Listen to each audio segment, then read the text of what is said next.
Hey there, you're listening to BD4, where there's no better way to get your Yankees and Knicks analysis. Yanks every series, Knicks every game, and MMA on occasion. Here's your host, RJ Carbone.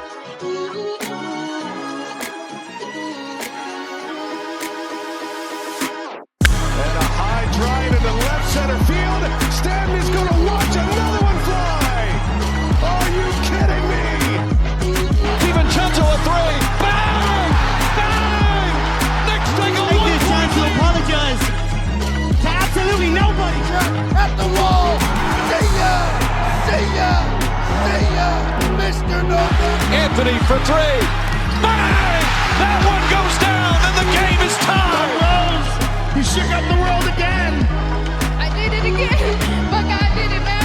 I really just had Gonna have to. Brunson running away. Oh my!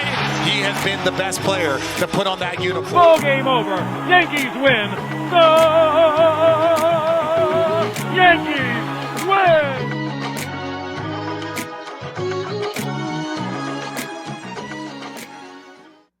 All right. Well, I've had a few days to calm myself down after a horrific way to end the first half of the season for the Yankees. And I am calmer. I'm in a better space. So what better time to hand out progress reports and go through the roster, grade every single Yankee, or most Yankees, and talk about this team and what they've done well, what they've not done well up to this point. We'll grade the Yankees as a whole, and then we'll grade each individual player. Now, we do grade on a curve, so basically, to put it as simple as I can, the way I hand out grades, it's A through F, A plus through F. I don't do D pluses, but I do A plus to A minus, B plus to B minus, C plus to C minus, D and F. And again, I grade on a curve. So each grade, each player gets a grade based off their own expectations, their role, context is important. So somebody might have a higher or lower grade than somebody else. It doesn't mean they're better or worse. Just it's all about context. So we're going to do that in this one. Welcome to the show, episode 884. I have a day off today because we got a flood here, so I couldn't work on the golf course. So I'm off today, and I'm recording this episode because of that. It is Tuesday the 15th. Okay, it's a couple of hours before the All-Star game begins. Home Run Derby took place last night. That was pretty fun. O'Neal Cruz and Cal Raleigh were amazing. Those are the two standout performances. Olsen looked good. Bucks, a lot of guys look good except for Chisholm. But Derby was fun. But let's talk New York Yankees because, again, we are at not really the halfway point. We're about 60% of the way through. And the New York Yankees got off to a hot start. Then they went into this awful 3-week stretch, maybe a little more than 3 weeks. And then they climbed out of it by salvaging the final game against the Mets, sweeping the Mariners, taking the first game against the Cubs 11-zip to put together 5 consecutive wins, and then they lost 2 in a row. So that has them on the season overall at 53-43, which is a .552 win percentage. Currently on pace for about 89 wins, a little more than 89 wins, but not enough to consider it 90 win pace. 2 back of Toronto for first place and 1 game ahead of the Red Sox, who've been surging for third place. So the Yankees have to be very careful here. They've been fortunate that during their 2-game losing streak, Toronto's also lost. But Boston's won, I think, 9 or 10 in a row. I don't consider them a serious threat because they're without Devers, and I think this is just a random hot streak during a 162. But we'll see. The Yankees do have to start winning some games consistently, and hopefully they start doing that again. But yeah, you look at that and you consider that the Yankees have dealt with extended injuries to some pretty important pieces like Garrett Cole and Giancarlo Stanton at the beginning of the season was out. Luis Gil has still not pitched yet. And, some big pieces to their bullpen, like Jay Cousins was supposed to be a big piece. He's not coming back. They've dealt with a lot of big injuries. Overall, even considering that, I still feel like they've underachieved. I don't feel like the Yankees have been great. I don't feel like they've had a very good year up to this point. I think their best baseball is ahead of them. I do. I think in the second half of the season, you're going to see a lot more consistency from this team. As long as everybody remains healthy and comes back on time, which I guess is a big if, right? But I would say the Yankees as a unit this year have played to a level where, as far as execution and results go, I would say I'd give them a C+. I would say they've played to a C+ level. Definitely not having a good year, but not really disastrous, right? If you give them, in my opinion, if you're giving the Yankees like a D, you have no clue what bad is, and you're spoiled. And if you're giving the Yankees like an A or even a B+, to be honest, you are like a little bit delusional and maybe grew up in the participation trophy generation. I think a C+ is very fair. So that's where I stand with the Yankees as a whole. They've got some problems. I think for the most part, their lineup is outstanding. I think their bench unit is very strong because their lineup is so deep. I think they've got a strong top of the rotation. And I think their bullpen is good in the back and wretched in the middle, right? And that's what we're going to get into in this episode. Again, diving into everybody basically here. But I want to start with our position players. And I figured the best way to do this is to just go around the diamond. We'll start at catcher. We'll end somewhere in the outfield. And then we'll get to our pitchers. So starting at catcher for the Yankees this season has been Austin Wells. First off, I feel like everybody forgets this. For a catcher, he's been very healthy. It's a demanding position. It's a position where it taxes you. And the Yankees have done a nice job of giving him days. Sometimes I feel like it's a little too much rest, but they've kept him healthy, and he's played a lot of games this year. I think 78 games. And the games that he's missed haven't been because of injury. Just, maybe a couple here and there, like the thing he had going on with his thumb. But that was it. But he's had an interesting season because the power and run production remains a strength. For a second-year catcher, he's producing runs. He's got a 101 WRC+, so he's about league average offensively as a whole. He's got 14 home runs, which is a career high. A 455 slugging percentage, which is very strong for a catcher. And you combine that power hitting with his top-notch framing. He's a really good framer, and he handles a very diverse pitching staff very well. And you say, well, he's had a good year. At the same time, I feel like Austin Wells can do more because he has been very streaky and he's been very inconsistent, and there have been too many and too long cold spells, right? And I think the big thing that's very noticeable at the plate this year with Austin Wells versus last year, which is kind of a stark difference, is he's chasing a lot more. He's walking a lot less because he's chasing more. And so the batting average is low and the on-base percentage is very low. He's hitting just .226, which would be okay if he was walking, but he's got a .284 on base.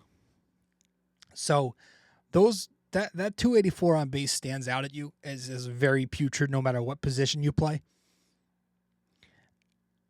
So it's hard to give him much more than a C+, and so I landed somewhere there. I think Austin Wells has been C+, C+/B-.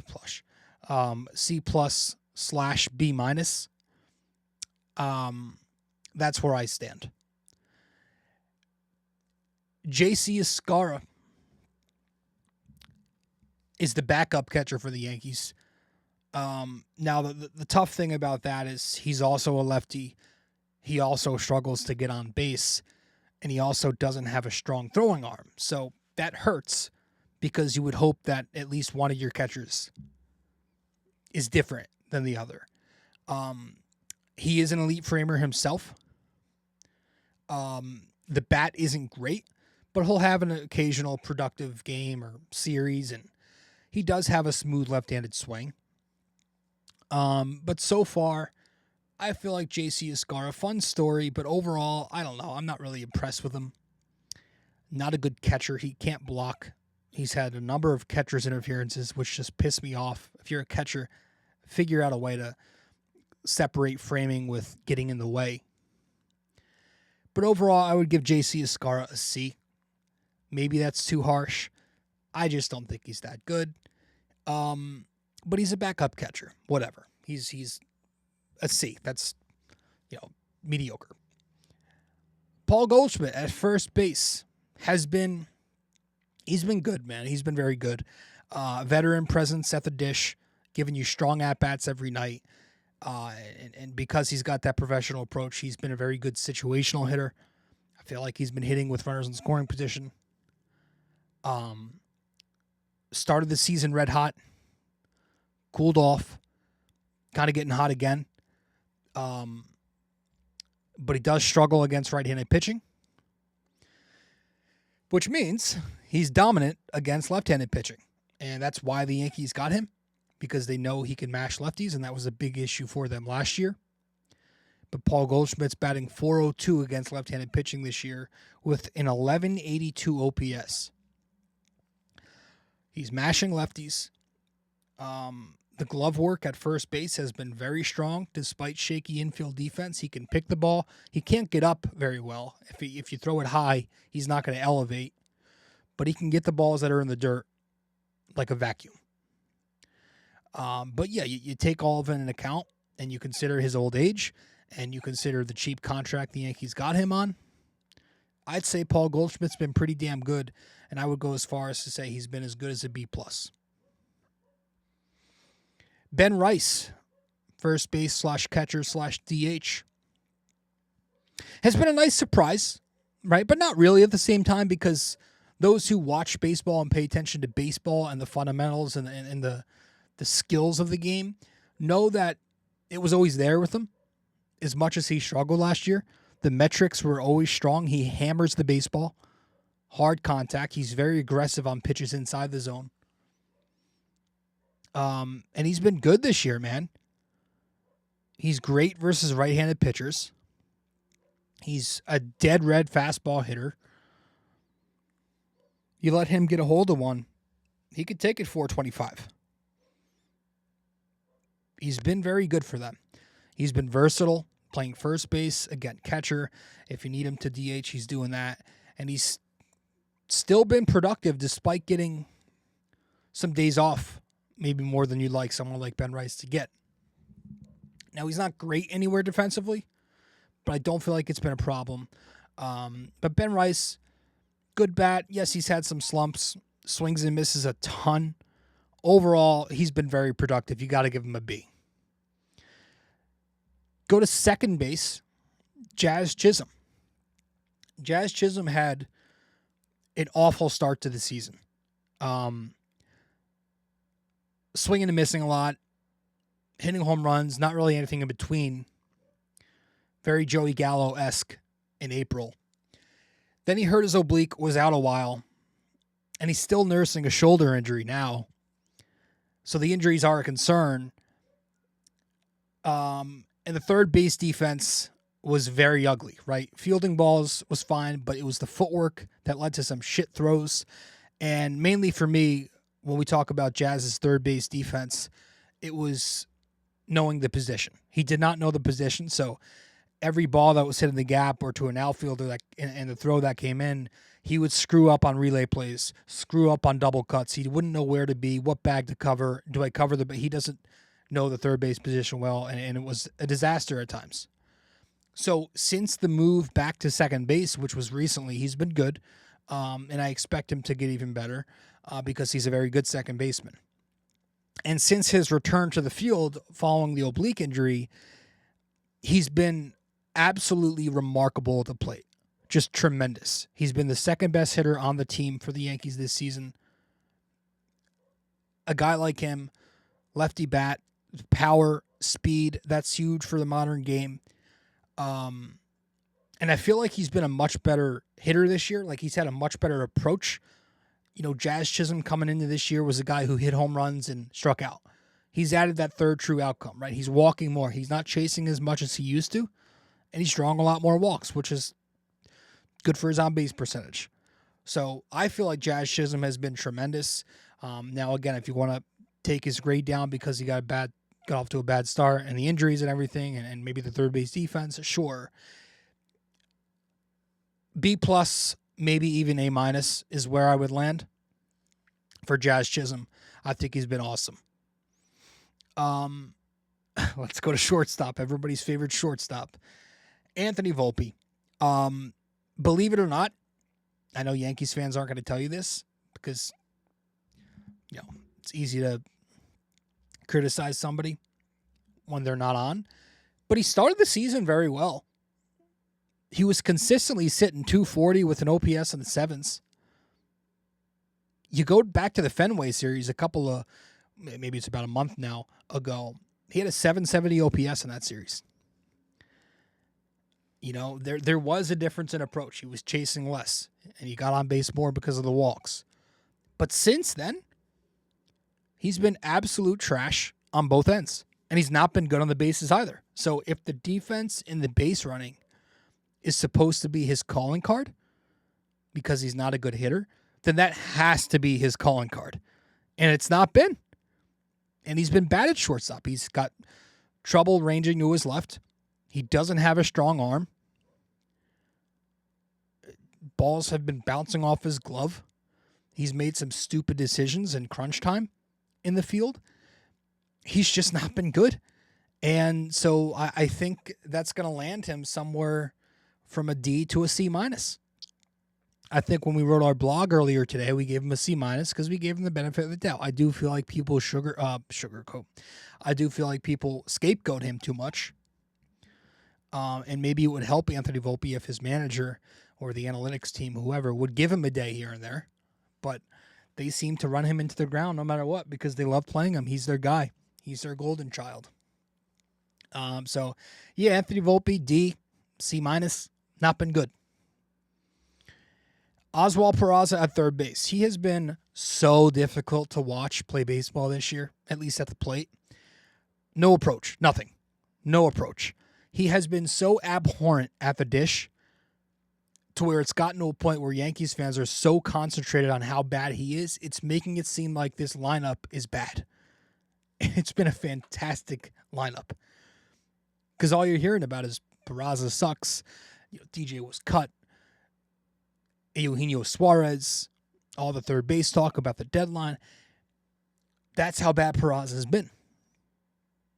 He's been so bad, he's making it seem like offense is what the Yankees need. Now, I'm not saying they shouldn't get a third baseman. They should get a competent third baseman. But Oswald Peraza is such a horrible hitter. He's not a hitter. To call him a hitter at all would be a joke. He can play the field. Good arm. Good glove. He's got speed, range. Versatile. Can't hit. So, F, D, what's the difference? He sucks. Going to the outfield, I guess we'll start in left with Jasson Dominguez, who's had a solid rookie season, considering he's 22 years old. This is a kid who, remember, he lost a year of development during COVID. Gets called up, rakes for a week, has to get Tommy John. Last season was kind of a lost year for him was in the minors. Yankees called him up, didn't use him for 2 months. That was a joke. But he's finally here. And is he without flaws? No, of course not. He strikes out a fuck ton. He has trouble hitting from the right side of the plate. I think he needs to work on getting some more lift in his swing. But the power is coming along. He does look like a hitter. He's got a high batting average, just below 270. He puts together some really good at-bats. He does walk. And he's got a lefty swing that looks very impressive. And he's getting more consistent. He's been hot. And he's developed into the Yankees' leadoff bat every time they face a right-handed pitcher, which is a good thing. 114 WRC plus on the year for the Martian. He's staying relatively healthy. He's been great on the base paths, right? He is very so often creating runs and taking extra bags consistently, like going from first to home on a Judge double, second to home on a single. Like, he's just stealing base. He's doing really good things on the bases that people may not notice. So Jasson Dominguez, I would give him a B- to a B. Let's call it a B flat, because I'm in a good mood. Trent Grisham. I feel like Trent Grisham has exceeded expectations this year. He is playing a lot more than he did last year. And he's making Boone look good because of it. Also a guy, the Yankees are very good at not chasing. He doesn't chase. He walks a lot. He's very aggressive inside the zone. And very powerful at the top of the lineup. A lot of the time you're going to see him jump first pitch fastball and it's going to go into the seats. Very nice job, Trent Grisham. I feel like I can't complain about him at all. We're at a point where I thought it'd fall off by now. We're in mid-July. It's not. So I think the only nitpick I'd have is, and I shouldn't call it a nitpick because it's important. You got to stop being so nonchalant in the outfield. Yankees fans make it a cute thing, but like there are balls he should get to sometimes that he doesn't get to. Now some of it might be the hamstring, but that's the only thing I have. Otherwise, he's been great. A B for Trent Grisham, maybe even a B+. Let's land at a B. Aaron Judge. F. I think he's been terrible. No, he's been Aaron Judge. He's been the best player in baseball for a number of years now. He's on track to run away with the MVP yet again. Nobody's even a close second. I can't really think of anybody who's close. Obviously, Cal Rowley's doing his thing, but not even close. And you got guys like, I don't know, some other guys I'm sure are having some good years, but it's Judge, a big gap, and everybody else. The power and consistency has just been amazing to me, like the home runs and the batting average.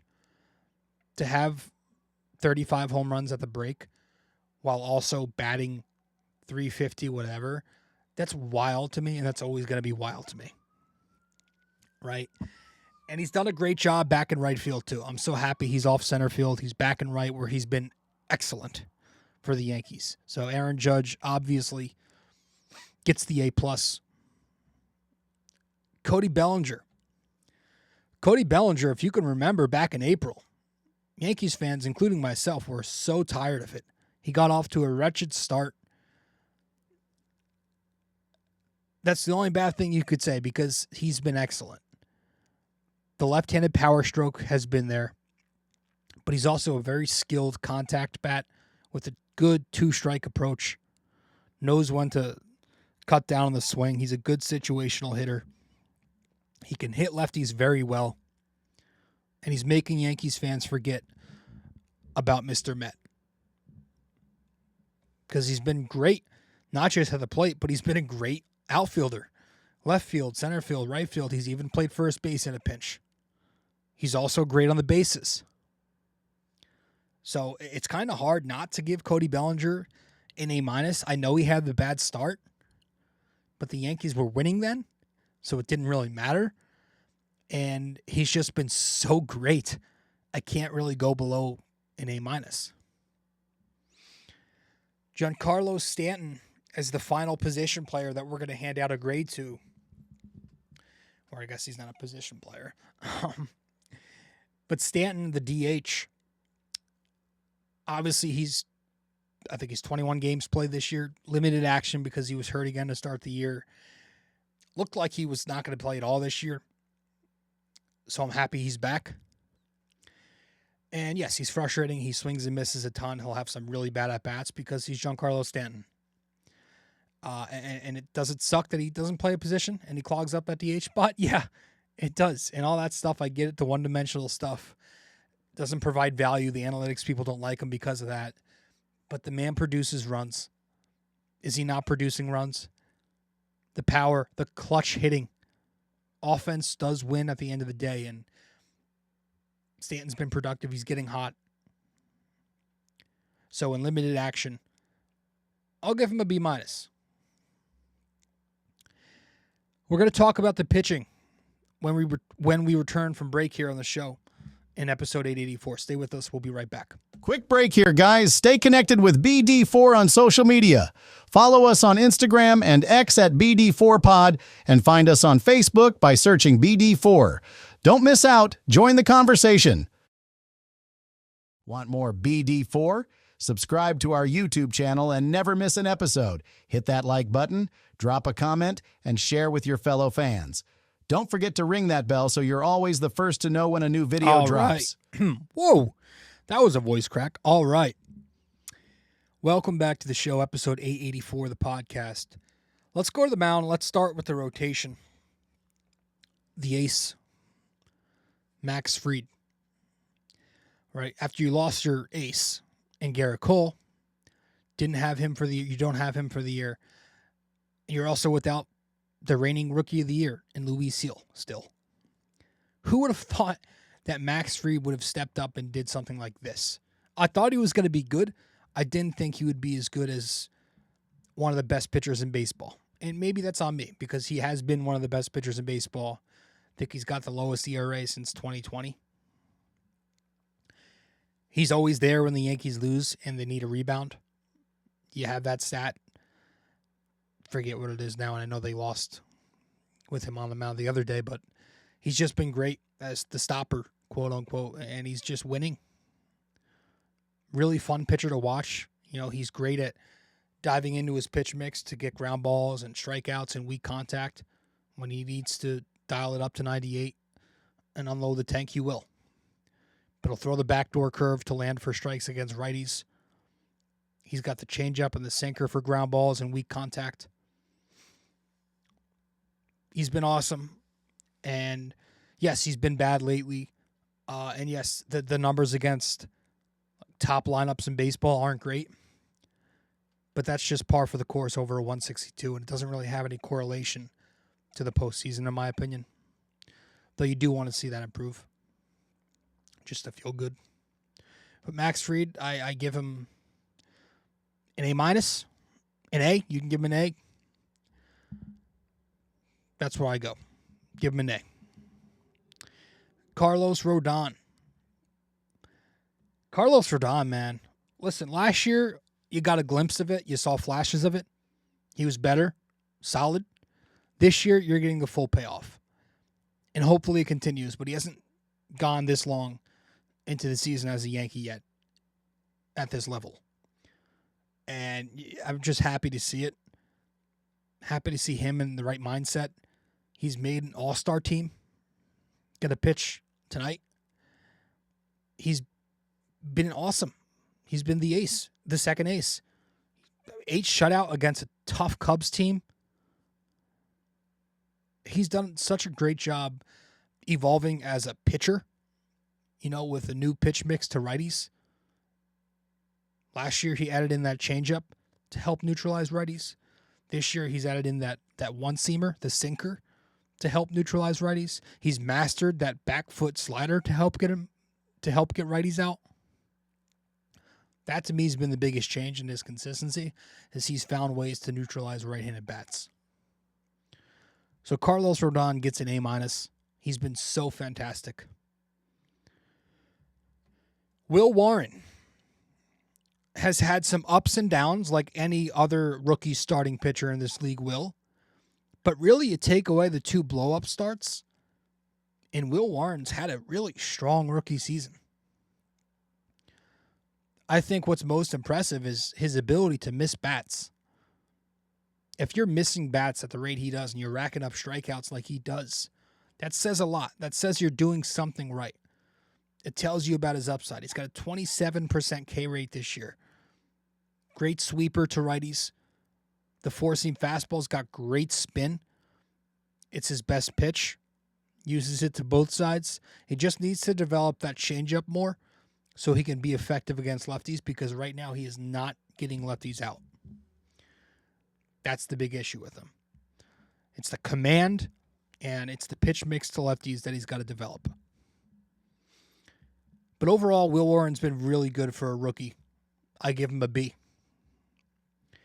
And then you go to guys like Marcus Stroman, who's been awful. I know he's had 3 or 2 good starts since returning. I give him an F. I think he's been dog shit overall. Ryan Yarbrough, I give him a B+. I think he's been fun. He's been good when healthy. The Yankees have tweaked that grip to his changeup. He's been getting soft contact ground balls, pitching out of the bullpen, pitching as a starter. He's been really just that versatile weapon for them. And then Clark Schmidt, before he went down with Tommy John, I thought was looking really good. B+. So that's the rest of the rotation there. Cam Schlittler, obviously not going to grade him. And go to the bullpen. I guess we'll start with Fernando Cruz. Hurt right now, but, you know, when the Yankees traded for this guy, it was kind of easy to get very excited. And I was trying to tell everybody this guy's legit. He's got this filthy forkball where he just needs to pitch under Matt Blake's guidance.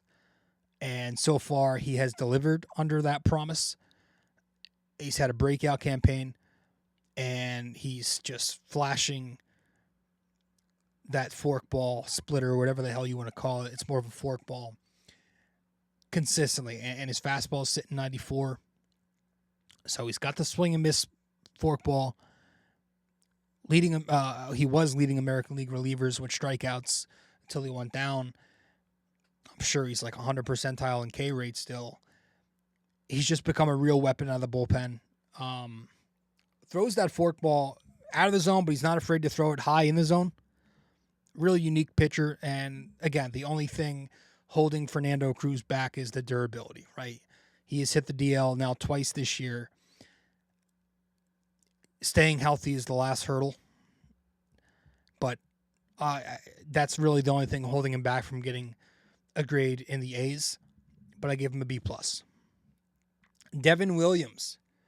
Devin Williams' time in New York City has been interesting because it started out very rough. And there was a lot of discourse. Can this guy handle New York? Does this guy look like he wants to be here? The body language is shit. Over the past month or so, I feel like he's steadied the ship. I still need to see a little bit more before I can say I trust him. But everything is going to hinge on his fastball, right? It's that fastball command. If he's commanding that fastball where he needs to be, and if the velo's still sitting 94, 95 like it's been lately, everything else works, right? That pitch, the fastball, if he's commanding it, it sets the stage for his screwball to play. If he doesn't have his fastball, the screwball is not going to be as effective. But when he's locating, he's electric. When he's not, shit unravels, and he starts walking guys, and guys start hammering him. So for the Yankees, one of their keys to the season is keeping this guy right. That's critical. He's got the stuff to dominate, but the consistency of the rest of his season is going to depict what the Yankees do in the playoffs. So Devin Williams as a whole, I would say I'd give him a C, but it's trending upwards. Luke Weaver. Luke Weaver started the season red hot. He had a 0 ERA for however long it was. It was a long time. Flashing elite swing and miss stuff, and he was just anchoring this pen. He was the best guy in the pen. Then he took a brief stint to the DL. I think it was a fake injury just to get him some innings rest and to get Devin Williams his closer role back. But went to the DL, returned, did not look good for a bit, and his command wavered. Lately, he's starting to find it again.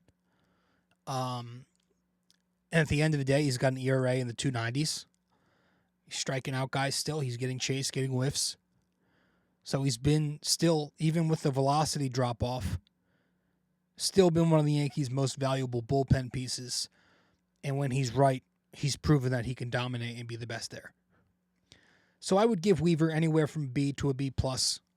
Let's,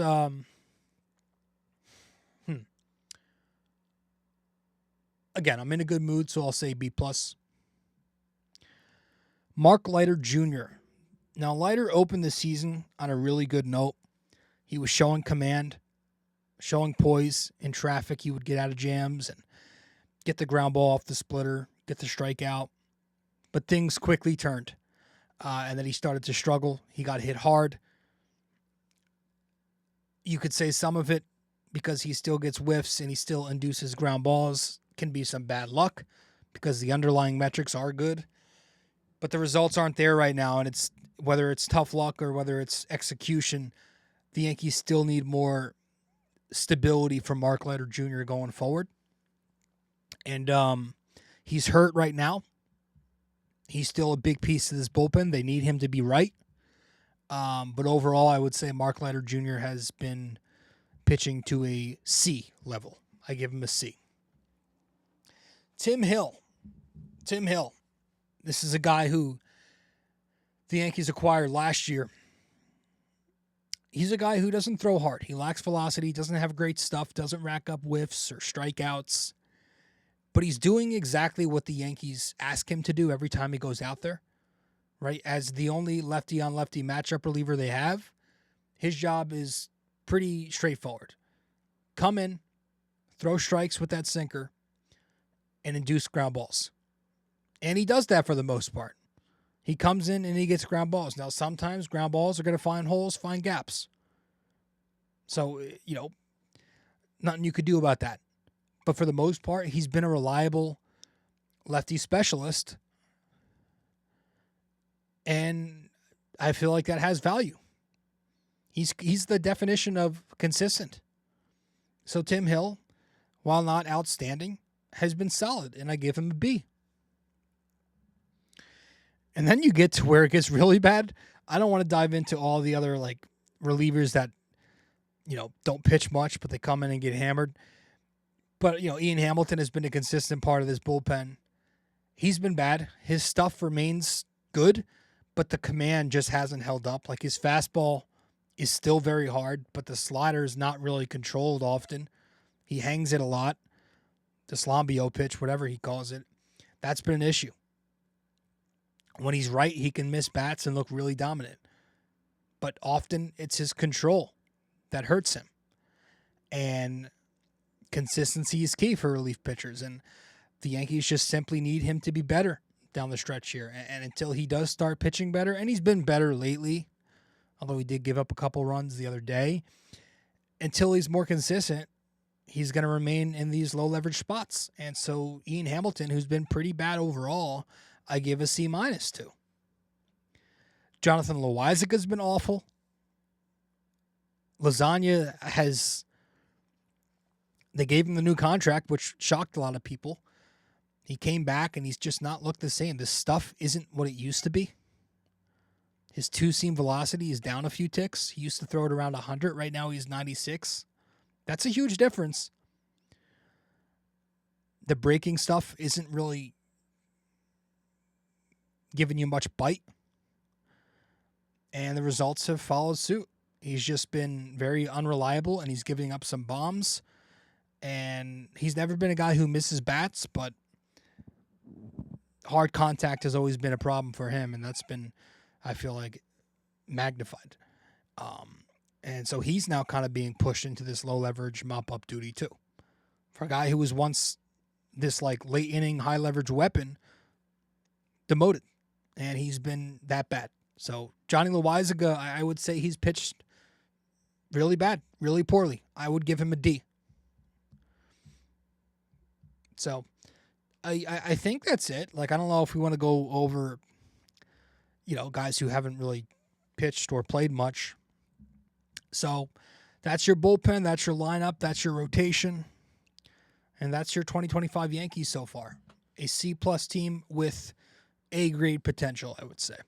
Now, we have written a couple of blogs in the past couple of days where we've talked about exactly this. So if you want to read, go to BD4blog.com. But folks, that's it for this episode. I appreciate you tuning in, and I'll see you after the break. Later.